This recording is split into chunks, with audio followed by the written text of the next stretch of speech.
Bismillahirrahmanirrahim. Assalamu alaikum dear students. I am Arif and I welcome you all to the next session on the subject of system programming with Linux. And today is the first lecture on process management. Today we will have a quick overview of processes in Linux.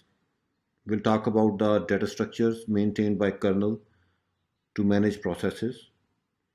We will talk about different identifications related to processes, process creation using fork, and finally the concept of process trees, chains, and fans. Well, dear students, I have said in some previous session that everything in Unix is a file. And if it is not a file, then it is a process. Let us move on the Linux terminal and do a comparison between processes and files. Well, ps command is the process status command and ls is used to list the contents of the present working directory. Processes live in user space and we can explore the contents of user space with this ps command. Files reside on some permanent storage medium and we can explore the file system using the ls command. Let me do ps-a and ls-a. We can use -a option with ps command to view the processes being run by other users and maybe at other terminals. And if I do ps-l and ls-l, most of you might have used this ls-l to display the long listing of the current working directory and it display all the attributes of file. Similarly, we can use -l option with the ps command to view different attributes of a process. The way a file is uniquely identified on a file system with an inode number, let me do ls-li to see the inode numbers as well. So the way a file is uniquely identified with the inode number on a file system, a process is uniquely identified in the user space with its PID. And each process you can see belongs to a user ID, has a state, a priority, a nice value, an associated size, started time, and maybe the elapsed time as well.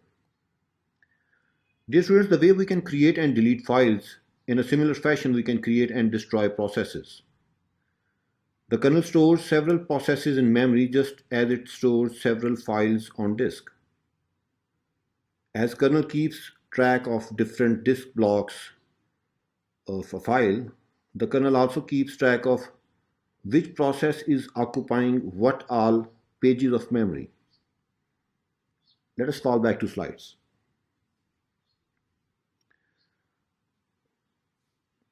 Well, dear students, most of you might have seen this slide before as well in some previous session when we discussed the format of program file on disk and the logical view of the process address space. The top part over here, which starts from 0xC zeros to 0x all Fs in a 32-bit address space, is where the kernel resides. And this kernel space is divided into two parts. Part 1 contains the kernel code and its data structures, which are same for every process. And part 2 contains process-specific data structures, which are different for every process. These data structures tell the kernel what is the state of the process, information about different resources that process is holding, for example, open files. The list of its child processes and sibling processes, and information about the owner of the process, and so on. Let us once again move on to the terminal and dig a little bit about these kernel data structures. Well, to access them, you need to install the kernel header files. Let me first check the version of my kernel by using uname -r. And if you have not installed the kernel header files before, you can do that with this command sudo apt-get install linux hyphen headers, and over here you need to either copy this portion over here, or you can use the variable as well. Let me copy this. So it is already the newest version. If you have not installed it, do install it using this command. And now we need to move on to that location where these headers resides. Let me do cd usr src to Linux headers, and over there let me move to the include file and to the Linux directory over there, and let me do ls. Excuse me. So there are a lot of header files. Since we have seen the file system before, so let us see the file fs.h over here, the contents of the file fs.h. It further includes a lot of header files. Let me search for the inode structure. Let me search for the definition of the inode structure. Well, over here we have the inode structure. Please do read the members of this inode structure. Let me also search for another structure, that is struct file. So there are a lot of structures you can find in this file related to file management, but today's session is about process management. So let me show you the most important data structure that is related to the process management. Well, dear students, in the operating system concept course, we normally call it the process control block. But actually over here, I'm going to call it task struct. On this system, the task struct is defined in a header file sched.h. Let me move on to this file. Well, this header file contains definition of a lot of data structures. Let us straight away move on to the definition of the task struct, and let me search for that. Struct task underscore struct. Okay, so we are here. Well, this is a huge structure with a lot of members. Let me quickly touch upon few. In the beginning, you can see the volatile long state, which describes the state of a process. This is the pointer to the stack of this particular process. If I move down, well, over here you can see int prio, static prio, normal prio, and you can see another structure, sched class and sched entity. Well, all these over here are related to scheduling, the CPU scheduling used by the Linux kernel. And in the current kernel version, the scheduling policy is the CFS, completely fair share scheduling policy. Well, CFS uses a time-ordered red-black tree to manage the list of runnable processes. We will talk about this in detail in our scheduling session, inshallah. And let me move down and see some other related. Yes, over here you can see another variable, that is cpus underscore allowed. This is a 32-bit mask that decides on what all CPUs a process can execute in case of a SMP architecture, symmetric multiprocessing architecture. Let's move further down and see some other basic important structures. Memory management structures are there. Well, over here you can see the exit underscore state, exit code, and so on. If I go further down, you can see where is the PID? I'm in search of the member PID over here. Okay, you can find, yes, over here we have the PID and the thread group ID as well. These are the this is the ID which uniquely identifies this process, and later on you can see over here the structures related to the children and the sibling of that process. this list had children and list had sibling. These two structures uh, are used to keep track of the children and sibling of this process. Okay, I think that is enough. Do dig out more if you have time and you have interest. And let me see the statistics of all the processes running using the famous top command. Okay, you must have used this command before as well. It actually monitors the CPU usage in real time and refreshes its output every 3 seconds, I think.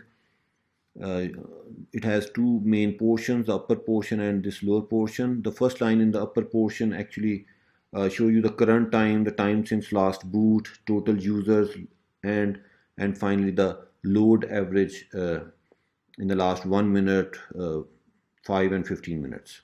This second line shows you the total processes running, sleeping, stopped, and zombie processes as well, if any. This is the percentage of CPU for unnice processes, system processes, nice processes, and so on. You can dig out the details of these from the man page. Well, in this lower pane, you can see per process information with the most CPU intensive task at the top right now, which is genome, that is our GUI. There are 12 columns like the process ID, the username who has run that process, its priority value, nice value, and so on. Let us quit and see from where this stop command is actually getting its information from. And most of you might be knowing that it is getting its information from this directory, that is the proc directory, which is famously known as a window to the running Linux kernel. Let me do ls. The directories over here with the numeric names are actually the PIDs of all the running processes right now. And these directories appear and disappear dynamically as processes are created and they are terminated. Let me clear screen and let me see the PID of the current shell using echo $, which is 13414. So that means there must be a directory with this name over here. Let me do cd to 13414 and I am there. Let me do ls. And you can see a lot of files and directories. Like this file command line, it shows it contains the command lines passed to this process, and then you have this famous file environ, which contains all the environment variables. The limits file contains soft and hard limits of process resource limits, and then we have maps, and this contains currently mapped memory map regions. Well, this okay, this sched, okay, the sched contains scheduling related information, and this stack is related to the stack status of that process. Well, over here, yes, stat.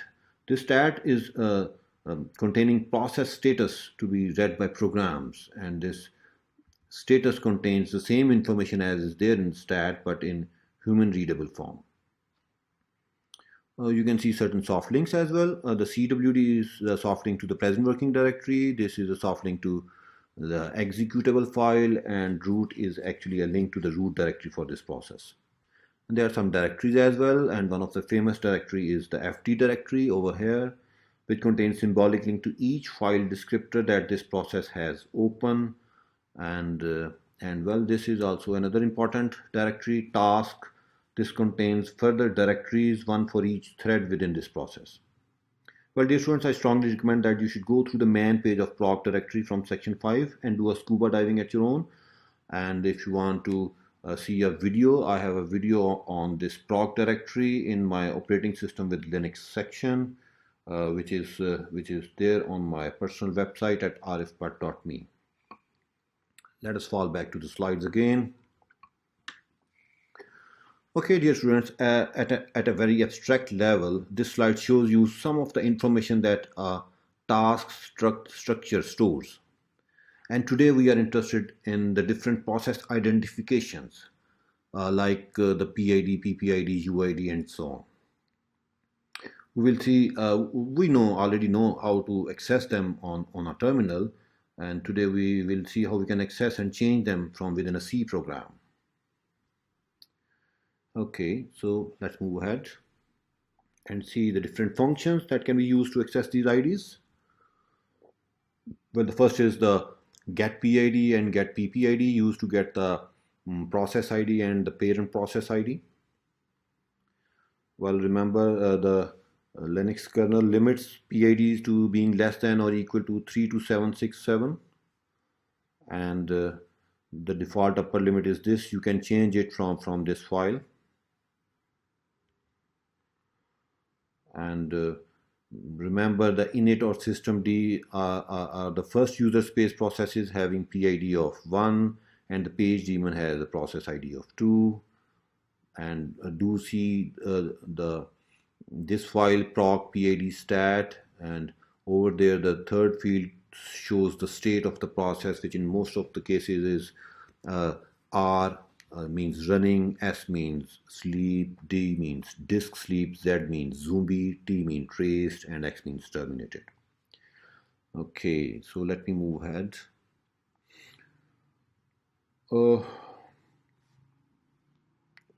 Before I move on over here, let me show you a sample code if I have one.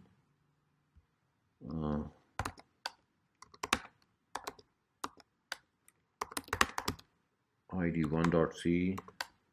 Well, yes, this is getting the PID and the PPID. Let me compile this. ID1.c.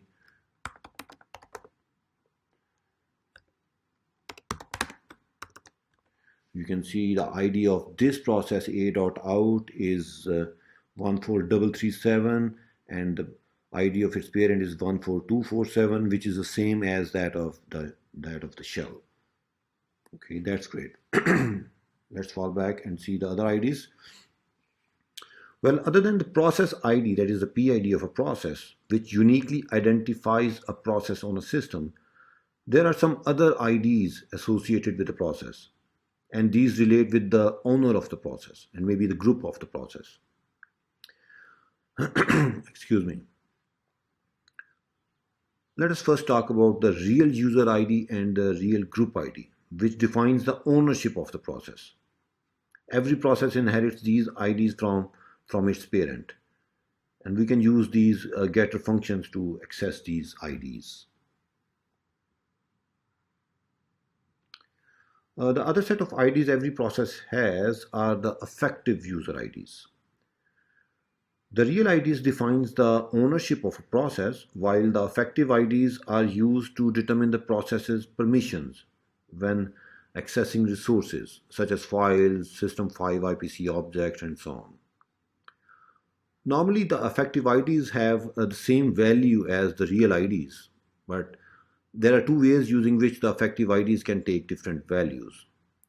The first is by execution of programs having their SUID and SGID bits set, which we have seen in our OS section, and the second is the use of system calls. Well, the third type of IDs every process has are the saved SUID and saved SGID. Once again, dear students, I have discussed these in detail in my OS with Linux course in the session of special permissions. And let me move on to the terminal and have a quick review of these. Let me clear screen, and let me do ls-l rc shadow.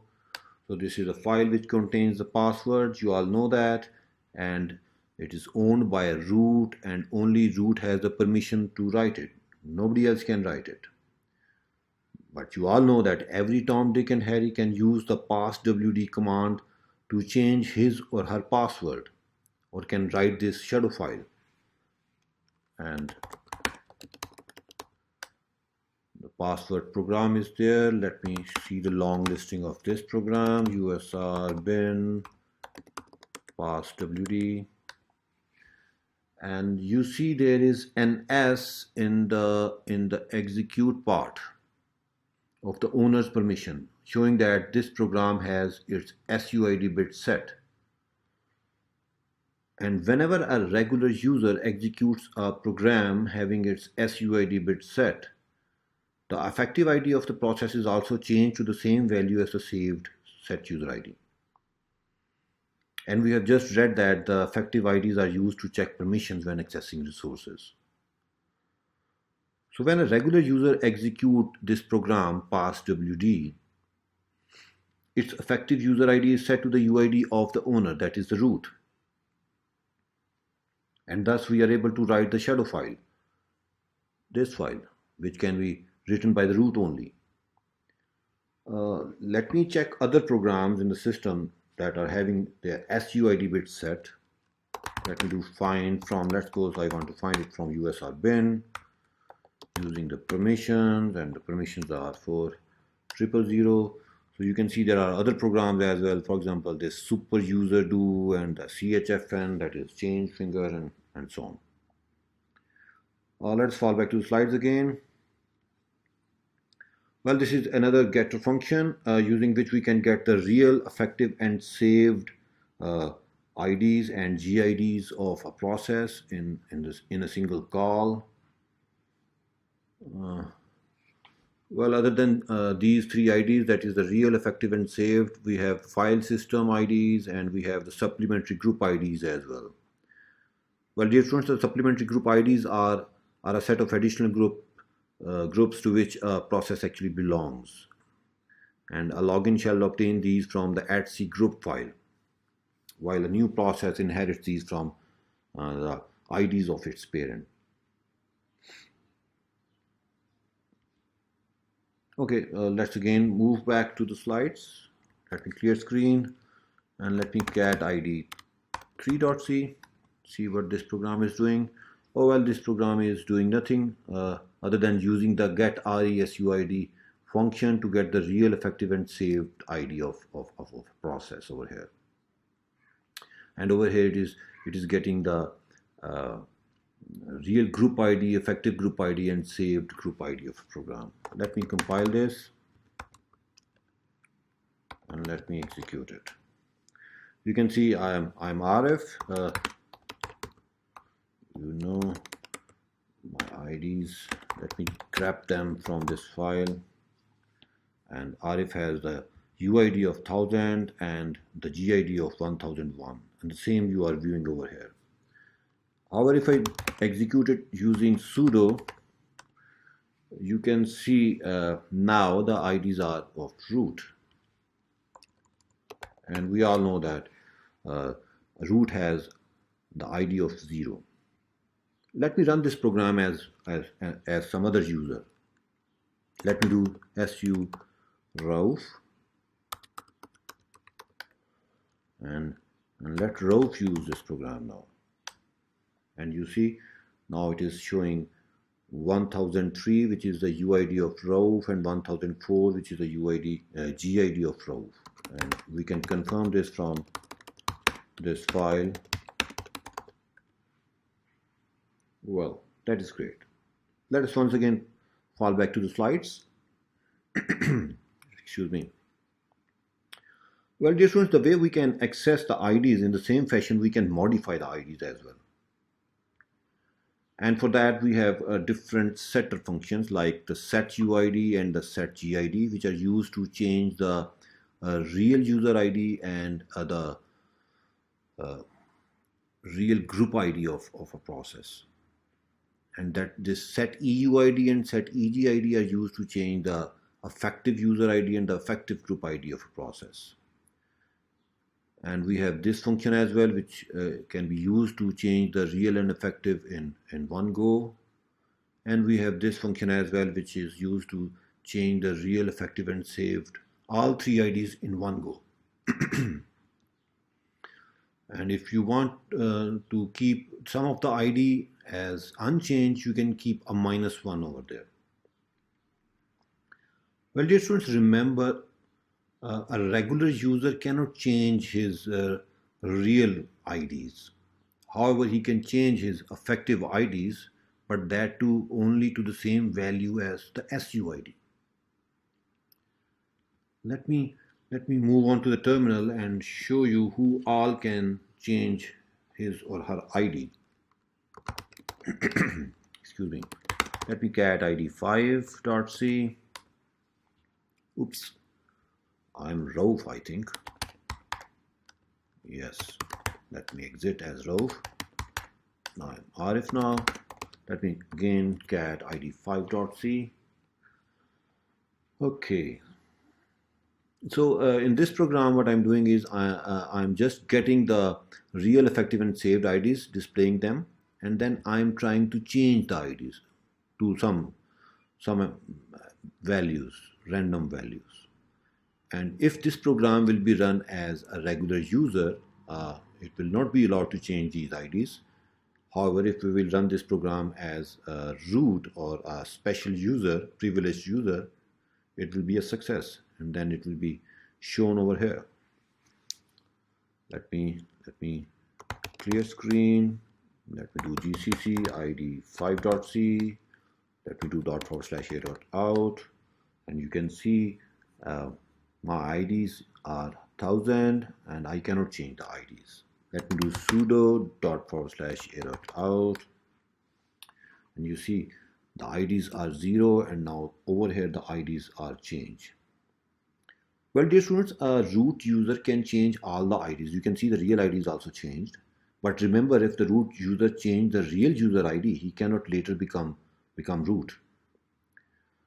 Let us check the owner of a.out right now. ls-l a.out. Well, a.out is owned by Arif. Let us change the owner to root. Let me do sudo chown owner as well as the group. Let me change that to root. And now you can see the owner and the group is changed. And let me set its saved set user ID bit of this program. +s a.out. And if I do like this, you can see we have the s over here and the s over here as well. Okay, you can see the owner of this program a.out is now root, and its saved SUID bit is set.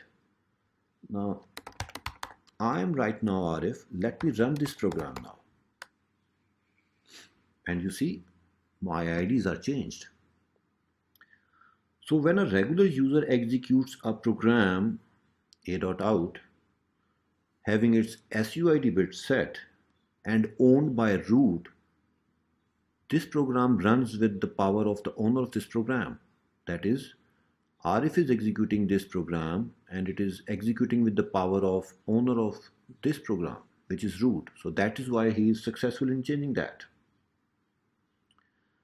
I think that is enough for process IDs. Let us fall back to the slides again and move to the next part. And the next part is process creation. Well, dear students, I'm sure most of you who are taking this course have gone through the operating system concept course, and the fork is a part which nobody misses over there. Let me quickly have a review of the concept of process creation in Unix. Well, fork is a call which is called once but returned twice, once in the parent and once in the child. It is used actually to create a child process. To the parent process, the fork call returns the PID of the child process, and to the child process it returns 0. And after the call returns, both parent and child processes continues their execution concurrently from the next line of code. And remember, the child process is a clone of the parent and obtains copies of the parent stack, data heap, and the text segments.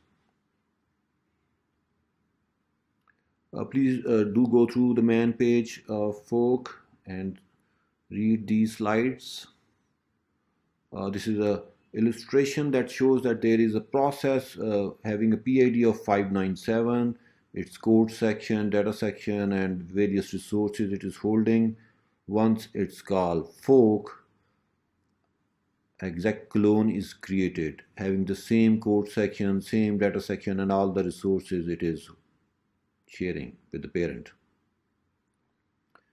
This is a sample code snippet which I have discussed in my previous sessions as well. This is a call to fork, and this is I and CPID. This is the data section. Once fork is called, it creates a child process and it returns twice. It returns once in the parent and once in the child, which is shown over here. If this is the parent process, the fork returns the ID of the child. You can see the ID of the child over here. And if this is a child process, the fork returns 0, and it is 0 over here. And then we have a simple if-else mentioned over here, and the child executes this part of the code and the parent executes this part of the code. Pretty fine. And of course, after this execution, in the latest kernels, Linux kernels, the parent code keeps executing, because the parent code and its data is already cached inside the memory, so it is always better to continue the parent in contrary with the child. So the child turns comes later. Okay, there are two main uses of fork. Whenever a process wants to duplicate itself, the parent and child can execute different sections of the code concurrently. The example is a network server, where parent waits for a service from a client. When the request arrives, parent calls forks and let the child handle the request, and the parent goes back to listen for the next request. And then you can observe this use of fork in case of all shell programs, where whenever you execute a command on the shell, it uses fork and exec to execute that command. Well, since Linux kernel 2.6.32, since the parent state is already active in the CPU and its memory management information is already cached in the hardware TLB, therefore running the parent first results in better performance. So whenever you run it, you see the parent running first. Well, remember, these are the attributes which are inherited by the child from its parent. All the IDs, the PPFTT, environment variables, present working directory, nice value, file mode creation mask, signal mask and their disposition, as well as the attached shared memory segments. And these are the differences between parent and child after a fork. Okay, I have written various programs just to give a proof of the concept which I have discussed for the process creation. Let me fall back over here and let me do cd to forks and do ls. So these are a lot of programs. Let me do cat fork 1.c. Well, this program actually proves that after fork, the parent continues its execution and later the child execute. Let me do gcc fork 1.c, do a ./a.out, and you see the parent executes first. Try to understand. Once you run this program, the parent line is executed, which is printed on screen, and before the child execute, as soon as this a.out terminates, its parent, that is the shell, takes over. And after the shell takes over, then the child executes. That's why you see this wrinkle over here. And this can always be managed. We will manage it using the wait call, inshallah. Okay, so let me show you another program, fork2.c. This sample program proves that after a fork, both parent and child process executes concurrently. So I have a while one loop in the child code as well, and a while one loop in the parent code as well. Let me do gcc fork2.c ./a.out, and you see both parent and child are executing concurrently. And if I come up over here and do a ps-a, and you see there are two a.outs which are running concurrently over here. Let me press Ctrl C, clear screen, do a ps-a, and there are no more over there. Okay, so far so good. Let's move on to another sample code, cat fork 5.c. Well, this sample program proves that after a fork, both parent and child have their own private copy of the variables. You can see the code the child is changing this variable CTR to 100 and printing its value, and the parent is just printing its value. I hope you will be able to predict the output of this code.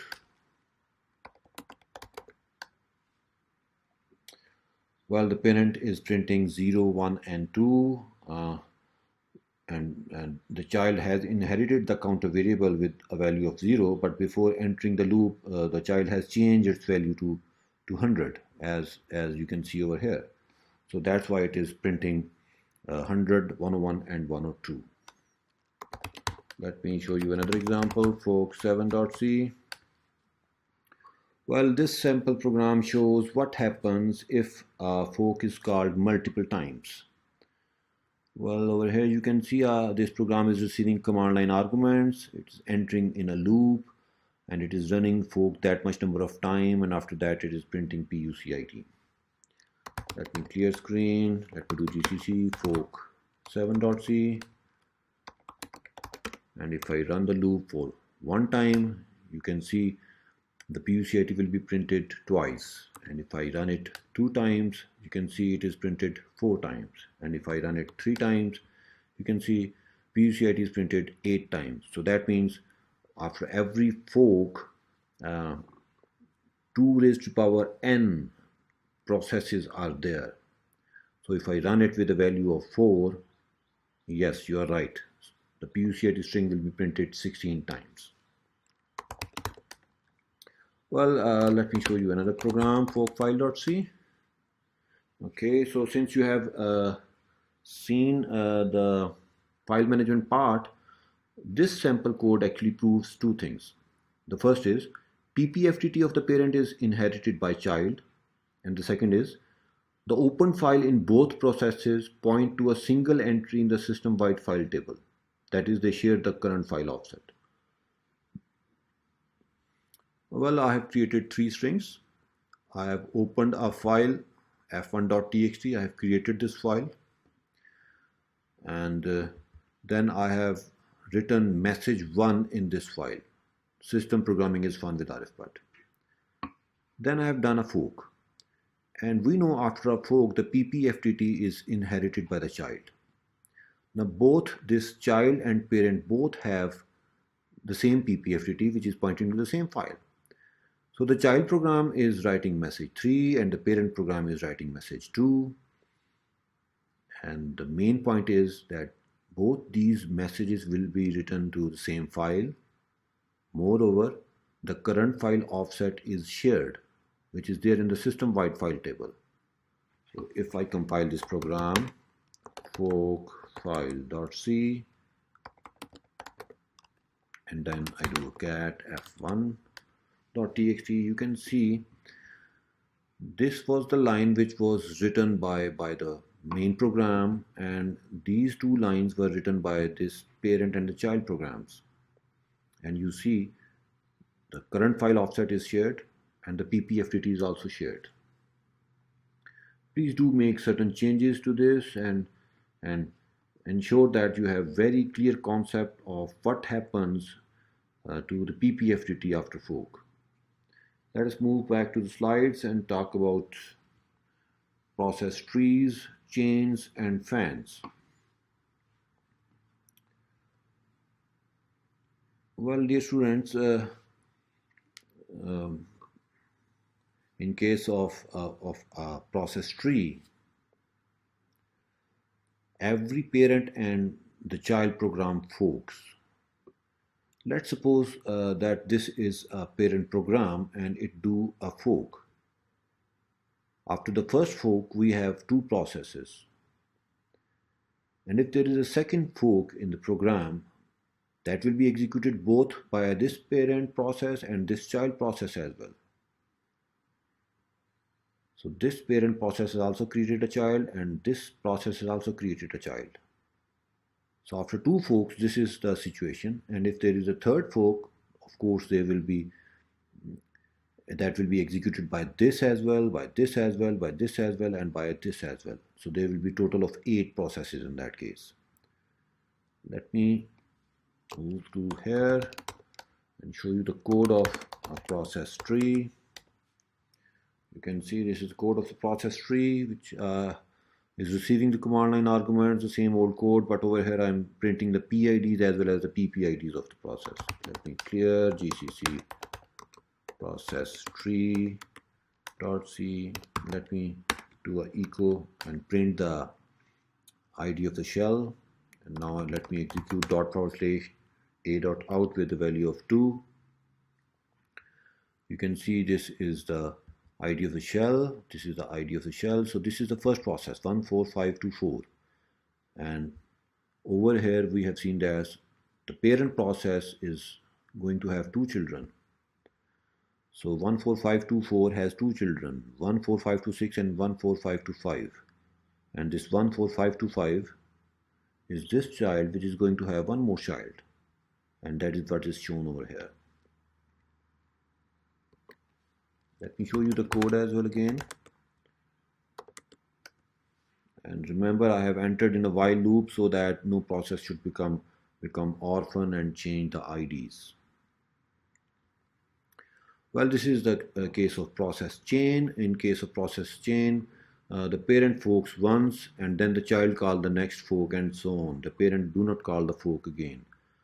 The parent calls the fork first time and then it do not enter that loop which calls the fork and then the child forks and then the child forks and so on. So this is the concept of process chain.